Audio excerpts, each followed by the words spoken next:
So welcome to another deck teachings standard mode, and it is to my surprise that I've never covered Reno Jackson Warlock.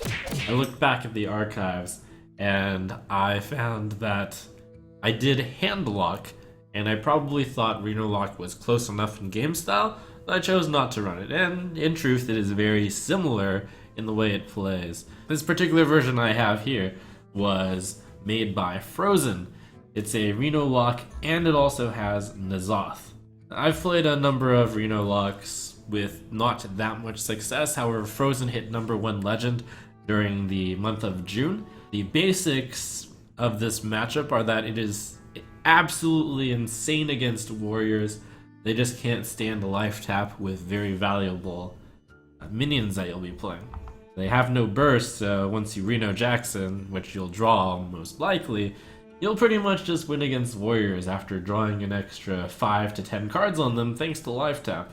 One of the big innovations that Frozen had on Reno Lock was cutting the Faceless Manipulator and the Leroy Jenkins combo from this deck. So with traditional Reno Lock, and I feel I should say this just because at another point in the meta, this will probably become the more popular version. You would play Leroy Jenkins, 5 mana, 6 damage.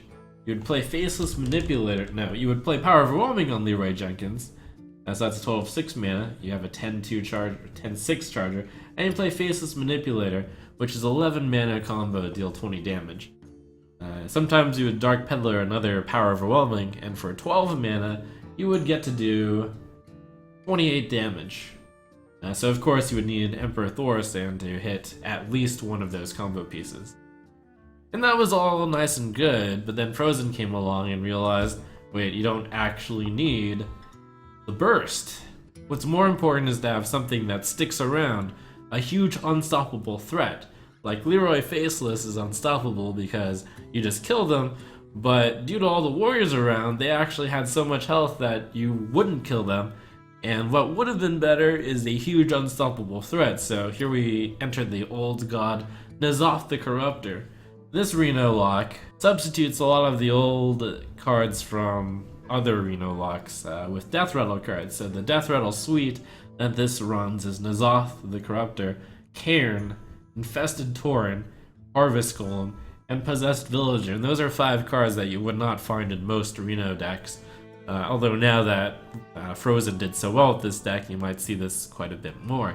It's kind of like a mid-range / control Warlock. You have early game plays you can do. You can play on curve. It's not that bad to tap on turn 2 and then play like a 3-drop and then play a big 4-drop. You can even do tap Mountain Giant if you're up against a control matchup, but certainly don't do that against an aggro matchup. In the late game, you'll have to think whether or not you're up against a aggressive deck or a control deck. If you're up against a control deck, you want to weave in a tap almost every turn. Say you have a 6-drop you could play, Cairn Bloodhoof. You perhaps don't do that, and then you play tap Infested Tauren instead. And then on turn 8, you play tap Cairn Bloodhoof. This deck doesn't seek to kill the opponent quickly, but getting a card advantage over time against the control matchup can be the key to victory. And of course, once you have had Cairn, Infested Tauren, Harvest Golem, Possessed Villager, and perhaps Sylvanas die, you play N'Zoth the Corruptor and you get tremendous value. It's not a tempo deck, it's certainly not an aggressive deck. This is a control deck, it's a value deck. Even though this deck is geared to beat Warrior, that isn't to say it's a free loss against aggressive decks. Of course you're going to see Shaman a lot, but thanks to the early game cards in this deck, like the Possessed Villager and the Harvest Golem, which are a little bit different from other Reno Lock decks, it has a higher chance of surviving the onslaught. Not to mention it has good cards like Doomsayer and Nymph Gang Boss early as well. I would have played Doomsayer if the Shaman had played any turn 1 play, but he didn't, so I will probably play it against his turn 3 play. Turn 2 coined 3-drops. Although maybe I'll play Nymph Gang Boss. Your Doomsayer is too unlikely to hit because he's likely got +2 damage. An unlucky roll of the totem for me. It's getting hot in here. That would have been really nice if it had actually hit my Imp King boss. He probably should have attacked first, and then played that. Get in there and fight, maggot. He's going hard. Okay, so I have the Shadow Flame. I could also do this. I could also do this in Mortal Coil. I could also Defender of Argus and hit that. That seems reasonable. A lot of this deck actually ends up being also playing on curve. That might seem like a tempo thing to do, but with every deck you do need to keep the tempo, especially if your opponent is playing on tempo. You need to match them on tempo and keep playing things that are mana efficient.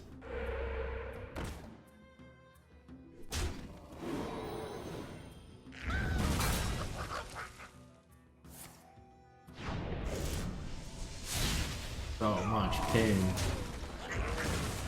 Not that much pain. The coil will stop that, and then Infested Tauren will block that.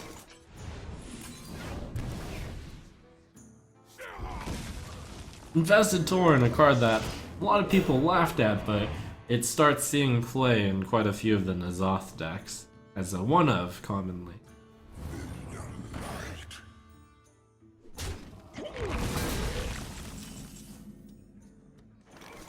That's a big card there. Looks like it's gonna hit my face once, which is really bad for me. The choices are to play Emperor Thaurissan, or to play Stampeding Coda, or to play Mountain Giant. If I play Emperor Thaurissan, this is important too. You can calculate what you can do the next turn. So next turn, a Mountain Giant would cost 5, and Shadow Flame would cost 3, so that would be 8.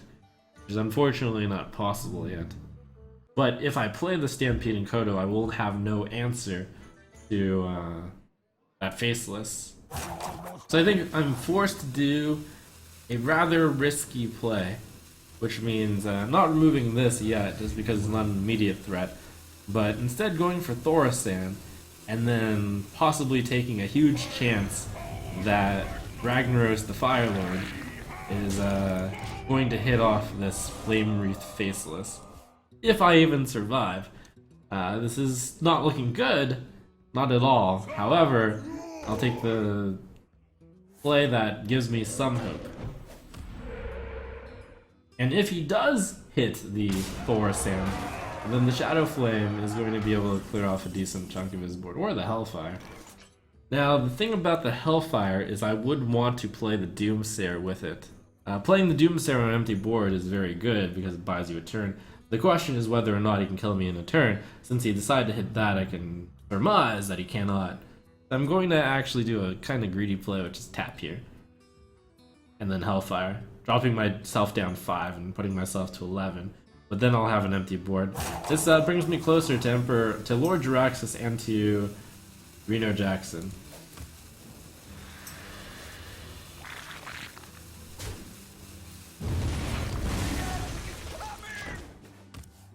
So this looks almost reckless because I dropped down so much health against a shaman. However, this will ultimately save me more health in the future because he's unable to play any cards on this turn, since they would just die to Doomsayer.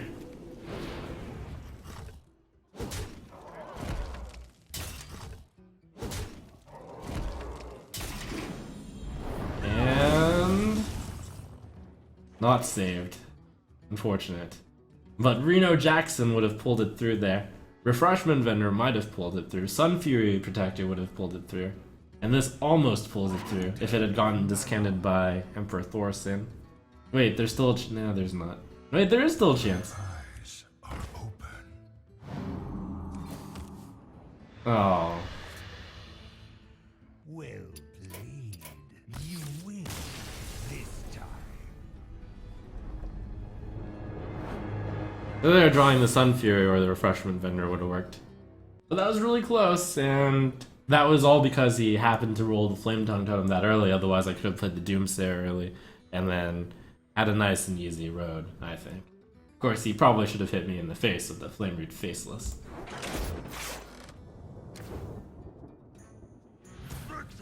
or death. Your soul shall be mine. So here's the warrior matchup against every single warrior out there, be it Tempo Warrior, Dragon Warrior, Cthulhu Warrior, N'Zoth Warrior, Control Warrior, whatever warrior it is. This deck tends to be pretty good because and it comes down to the hero powers. Gaining 2 armor, or even gaining 4 armor, is completely irrelevant against this deck, whereas drawing a card is hugely relevant. And then late in the game, Lord Draxus comes in. When I said this deck is good against all warriors, perhaps the one exception is against Pirate Warrior, which is also an aggressive deck. So in this case, against pretty much every warrior except Pirate Warrior, you would want to tap, but against Pirate Warrior, you're gonna have to play for tempo. And I just praised the hero power so much. However, this is a big card. I'm not gonna plan on playing it anytime soon. It's also because the other 2 cards are so bad. I won't play them for quite some time though.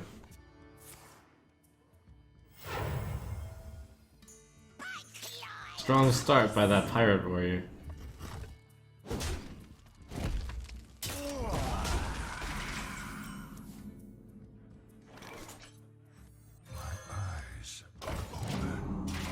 Keep playing on curve. You can eventually drag out the games that they run out of steam. That commonly happens if you have the Reno Jackson. A lot of the games against aggressive decks end up being, alright, do you have Reno Jackson? If you do, you're in really good shape. If you don't, you're going to die.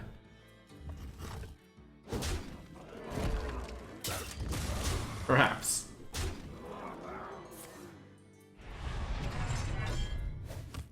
Fearsome start by the opponent.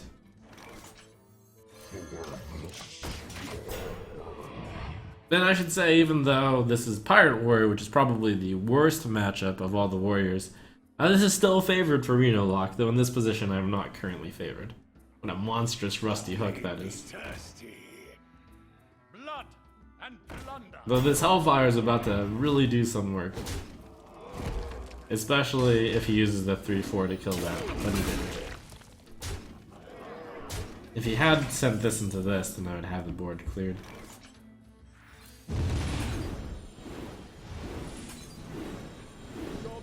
There's the taunt, so I couldn't unfortunately use that against anything.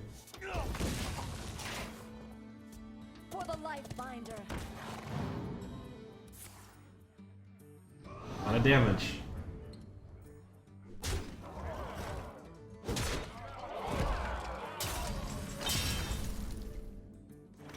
Well, this is where if you have Reno Jackson, you just win, since the opponent has 2 cards left. But unfortunately, I do not have Reno on this day. I will just play this and pray that he doesn't have 4 somehow. That seems to be the best chance.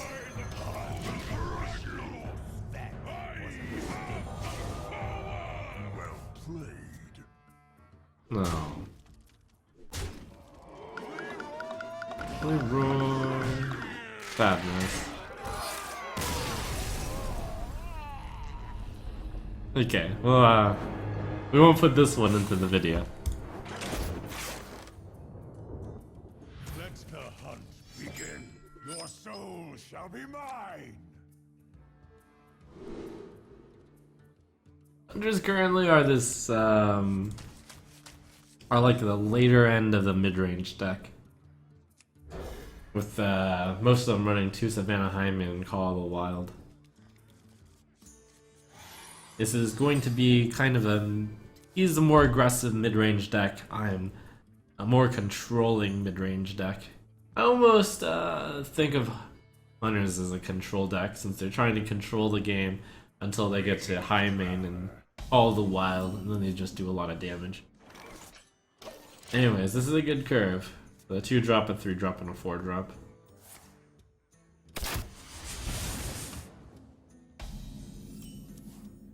The opponent didn't play anything on turn 2, which might indicate that he is a really control-heavy deck. Possibly not running Fiery Bat, but I will still keep the coil anyways. A most unusual play.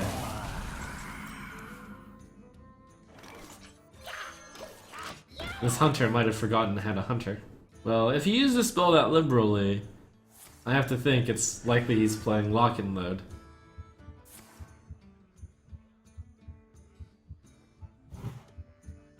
Which is a control hunter deck.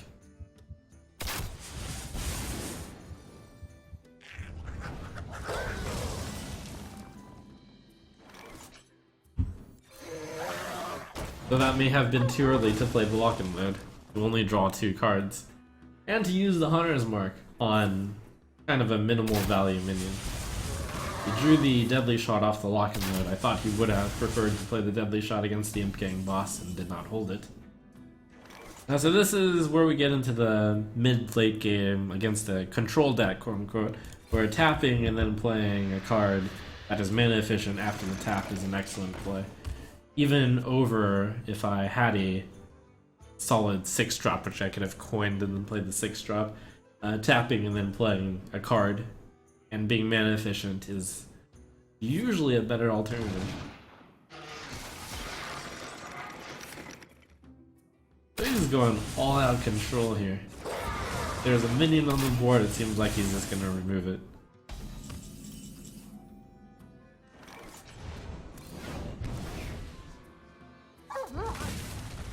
One of the things you can do with this deck is to life tap and then play the Mountain Giant. Nice discount.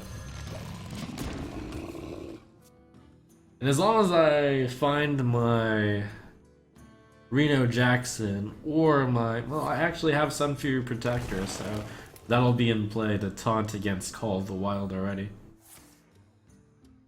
Hunter's Mark. Another on the hunt.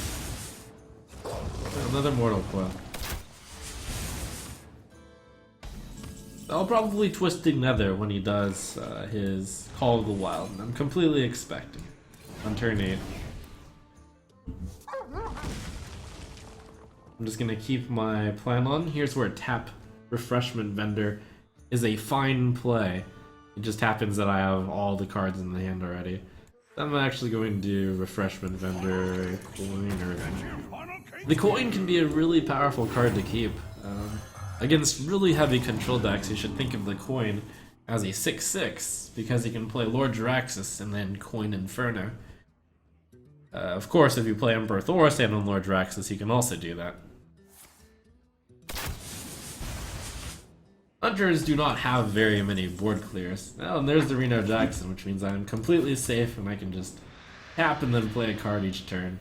It's all easy from here against control decks. You can pretty much autopilot.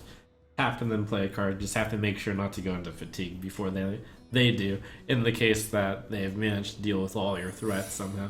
But that's unlikely because of the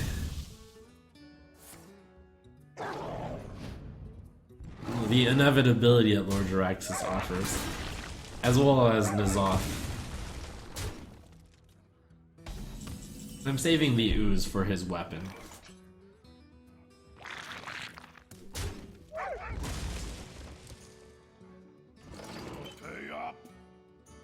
Since hunters have this hero power and some amount of burst, I don't think I will play Jaraxxus this game. It's important to know what your safe health points are against a lot of different classes. Against almost every other class, Jaraxxus would be an excellent play here. And even here, Jaraxxus is a fine play. And if I play Jaraxxus, I would probably win. In fact, I might just play it because I'm mana efficient and you just took me down too with that explosive trap. And I have the Reno Jackson, and I have taunts. Yeah, Jaraxxus. Although if I had Emperor Thaurissan in my hand, I would have been more tempted to play the Emperor Thaurissan first, and then play a discounted Jaraxxus, and then Inferno.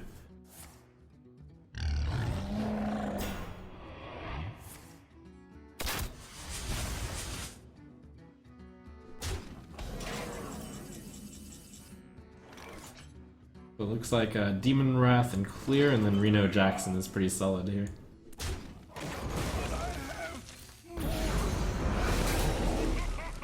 There's a surprising amount of times where you can attack with Reno, or attack with, say, Jaraxxus and then heal with Reno. It'll happen. And you want to press the Inferno button each turn, but it looked like that was the last thing the opponent was going to do. Okay, one more Call of the Wild.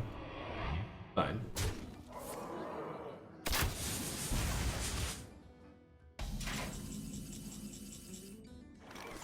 Alright, I have 11 damage. The wall will soon be up, and then the most he can realistically burst through is Kill Command plus Hero Power.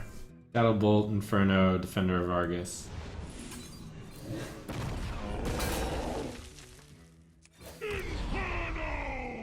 And I'll also clear that.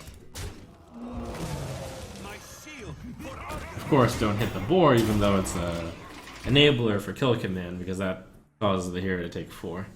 If the opponent had more cards in their hand, I would not have played Lord Jaraxxus. But it looks like even with the most extreme of things, and there's a last minute Hail Mary Yogg-Saron here. It looks like that Huffer is attacking. It's kind of scary, but I'm sure that's just a typo. Everything is damaged.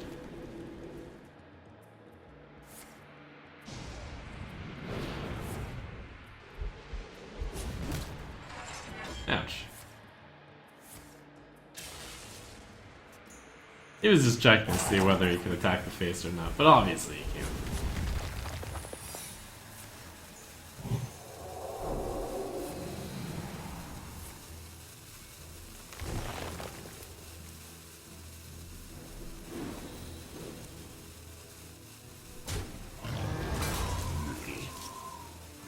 Do I have lethal here? I should have it. Into the breach. 7, 10, 14 if Defender of Argus gets returned. If there's a bear that comes on, then that's 5, 12, 16, which is going to be 2 off. Alright. Okay, and that's good enough.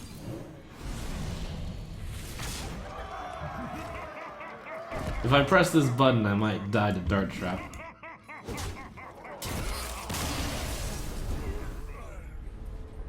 That could actually have been misdirection, in which case I probably should have played some cards first. Anyways, turns out that playing Lord Jaraxxus there was on the fringe of safe. He did happen to have exactly 2 Call of the Wilds, which is about the most damage you can do with the card, with the hero power too.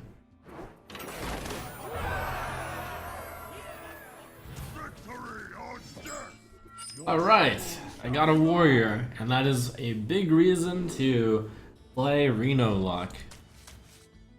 Want to end the video on a warrior victory. Pirate warrior, tempo warrior, control warrior, N'Zoth warrior, Cthulhu warrior, combo warrior, doesn't matter what type of warrior it is. Reno luck is favored against them all because of life tap.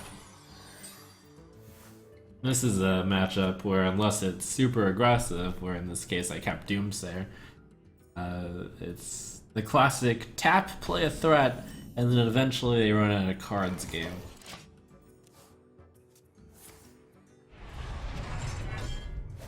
It's like, they're gaining 2 armor? I'm drawing a card. Note that it would probably be incorrect to play any 2-drop here, even Dark Peddler, because on turn 4, you can tap and then play Dark Peddler. Of course, at some point in the game, your hand is going to be so big that you will be forced to play cards. In which case, you should then play on curve. Like on 3, I'll probably play Possessed, or I'll play Imp Game Boss. Over Possessed Villager tap, since I will run out of a hand.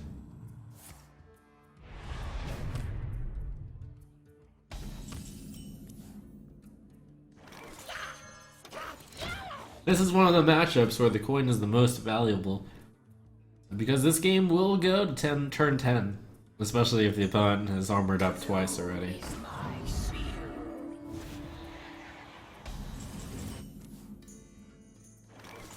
The goal of this matchup is usually to have 8 cards in your hand and then tap play a card, or 9 cards in your hand, tap play a card. Having 8 cards in your hand and then tap play a card is more flexible, because it means you are not forced to play a card the next turn without tapping. I could even tap and play Doomsayer.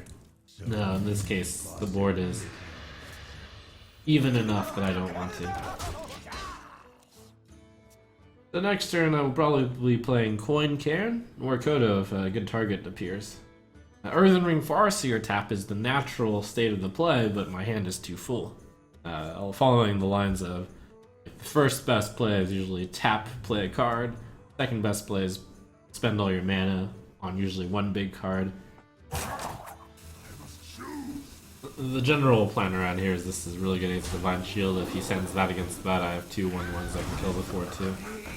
Here the Kodo is obviously really good against the Acolyte. It looks like I'm just gonna go Kodo into Cairn. Warriors are very sad when you take away their ability to draw. That is probably the best Kodo target in the game.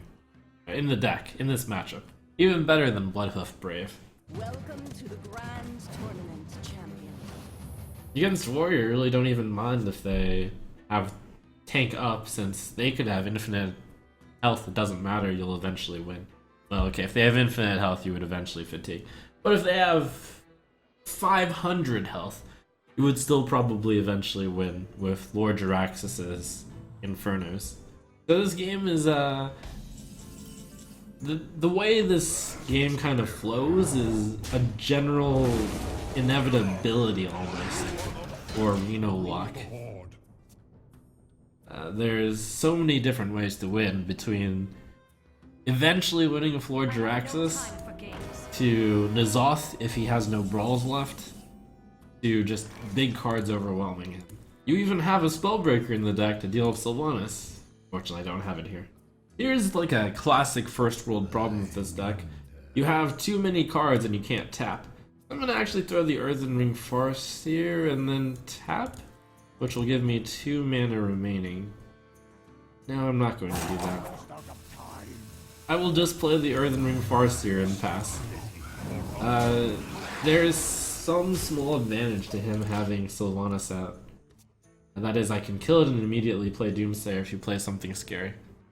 There's plenty of time in this game left that even if he does clear the board and then kills off his own Sylvanas with, say, Slam, and then steals my Cairn, that's not too bad. Which was a possibility that I was ready for.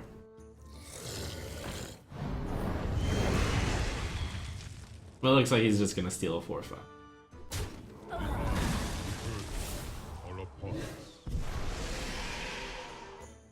With Reno luck, you have to just kind of stay calm and play on. Especially when you have answers to a wide variety of problems. Like this hand had a active threat, Ragnaros. It has an AoE, Twisting Nether. It has Catch Up, Reno Jackson. It has the endgame big threat, N'Zoth. And then it has like some random cards out there which aren't very good. And then it has tap to draw into more useful cards. Sure, the opponent can be very efficient, shield slam your big guy for 1 mana, but they can only have so many of those. Eventually your tapping will lead to victory. Here I'm going to play Refreshment Vendor of Infested Tauren. I do have the N'Zoth, but I'm not going to be playing the N'Zoth anytime soon. I want the Harvest Golem to also die first, and also perhaps Sylvanas. And also I want to draw out Brawls first, so it's actually going to be a very long time before I play N'Zoth. So I'm waiting for a better spot to play Infested Tauren, since that Fire War X goes perfectly into Tauren, whereas this 5 health guy, there's nothing that goes well into it. This is a matchup where if you are completely careless with your tapping, you can actually go way deeper into fatigue and then surprisingly lose. That usually happens if your Lord Jaraxxus is near the bottom. I mean, that's not a common occurrence, but that's something that can creep up, where the opponent has something, say, like Gorehowl, and then actually deals with like 7 of your threats. That's a possibility. However, more realistic is you play a Jaraxxus Coin Inferno and then you win. That's actually very tempting here. The most this deck can burst for Well, actually, I should draw the ooze first. It's tempting, just not necessarily good. I'm gonna play that and then Demon Wrath. And I'll tap and then hopefully draw an ooze. Pay up. The answers are in the deck, you just have to get them eventually. Usually tapping first is correct, of course, but the hand is full.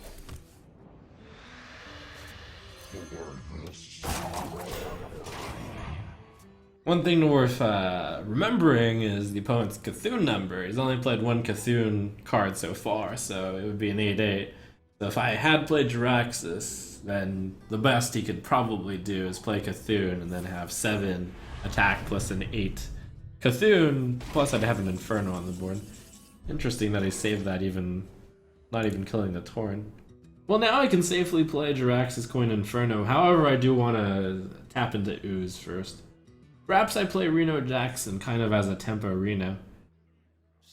It is going to be a tempo Reno in this case. I don't anticipate myself ever dropping to a seriously low amount of health. Just so I can tap? This is kind of a problem in that my entire hand is situational cards. And looking at the rest of the deck has a lot of good stuff in it. Active threats I could play. I just happen to currently not have any of it. Really awkward. I also don't want to taunt Reno Jackson because that's a 7. This is really annoying. I'll just play Reno and attack.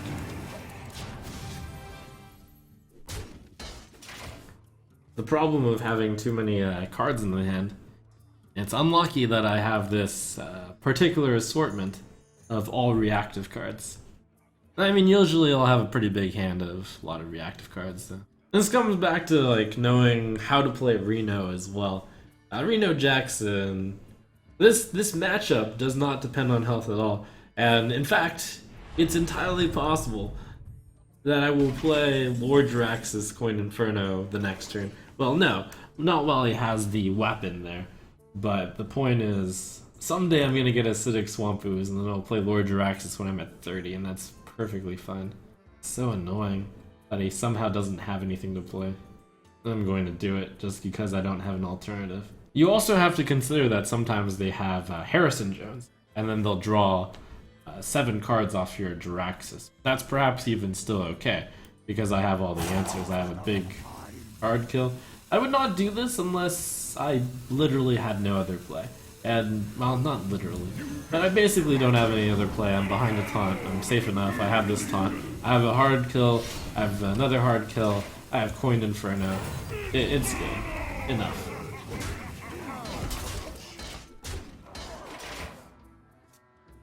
It's tempting to tap into the ooze, and that would have been the best play had I had a hand which I could throw some of the cards in. Now I simply summon a 6/6 Inferno each turn. He can't possibly come up with an answer each turn. And I'm safe enough behind that Infested Tauren and the Defender of Argus. If the Sun Fury Protector were there instead of Defender of Argus, this play is also good. But it requires that you have a taunt, because otherwise that Gorehowl poses a serious threat. Who knows what secrets will uncover? Cthulhu! Cthulhu! Cthulhu! It was Your fault.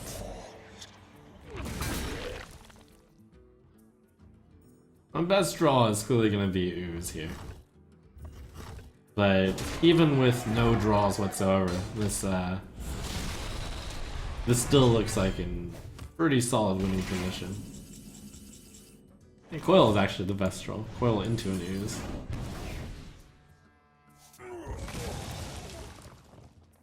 how much?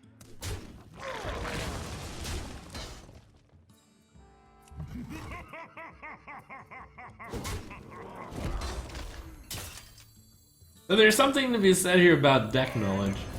It is possible for the opponent to play Gromish and then burst me for 10. And that's 6, that would be lethal, and I didn't play a taunt. However, given that that's a Cthulhu deck, it is extremely unlikely for him to be running Gromish. So I decided not to play the taunt. Having a taunt is really important for when you are almost dead and they need to break through. So you have to ration it very carefully. You have to think, can I die? And the answer here, I say, is no. I don't think I can die. Not to a realistic card.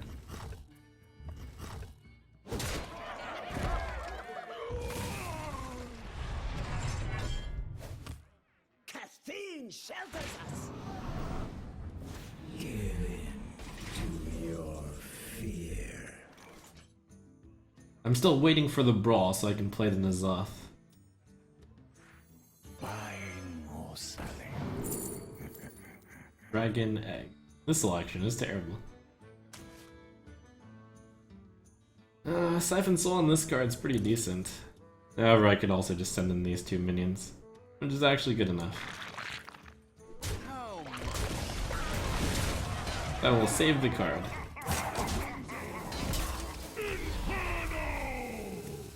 The Blood Imp is arguably even bad to play, because if he plays Brawl, the Blood Imp could win, which would be bad. So it looks good enough as is. Eventually, and it seems to me like that Warrior's running out of answers, they have to use the Brawl as an answer. And after the Brawl, I'll play N'Zoth. And maybe he has another Brawl. And then after that Brawl, I summon Infernos, and then he'll die eventually. It just ends up being that that Cthulhu deck doesn't have an answer. And eventually I was going to draw this Ooze. Finally it's here.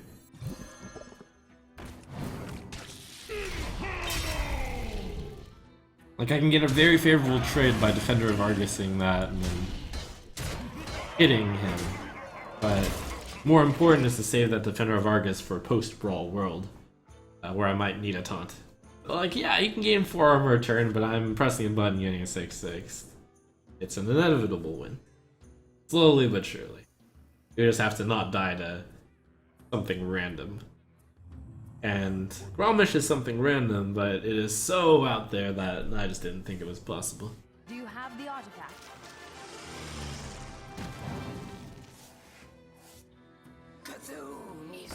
I have 24 damage. I have 26. This is actually lethal. Oh no, I can armor up. But not yet. We'll just take it nice and easy. Wait, no, I have enough. Now I'm 1 short. 3, 5, 6, 12, 14, 17, 20, 24, 26, 29. He's at 30. Any clever way to get an additional damage? I don't see it. No, we just take it easy. He's in an even worse spot than he was last turn. And this also kind of demonstrates the amount of restraint you can have. Now, I'll also even further demonstrate one thing. You might feel tempted to play a card. Sometimes it is correct not to play a card because the rest of your cards in your deck aren't very important. And any card that I play right now actually actively hurt my position. Not actively hurt, but they make it more painful to get brawled. Blood Imp is arguably the right play. The only card I would be sad to lose is Twilight Drake. And besides, you can be an evil, you can roleplay as an evil person, be like, oh, I don't need any of my cards to win, all I need to do is press this button. And herein you see the inevitability of this game. Since the beginning of the game, and it certainly looks weird to have predicted that it would go this way on turn 1, but there you have it. It's just inevitable that it would happen. The natural state of things say that this will happen. And I think I might have had lethal, it doesn't really matter though. I probably didn't.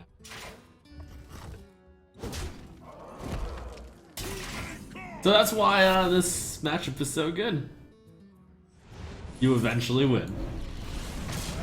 Should you have the patience and the courage and the restraint. And well played.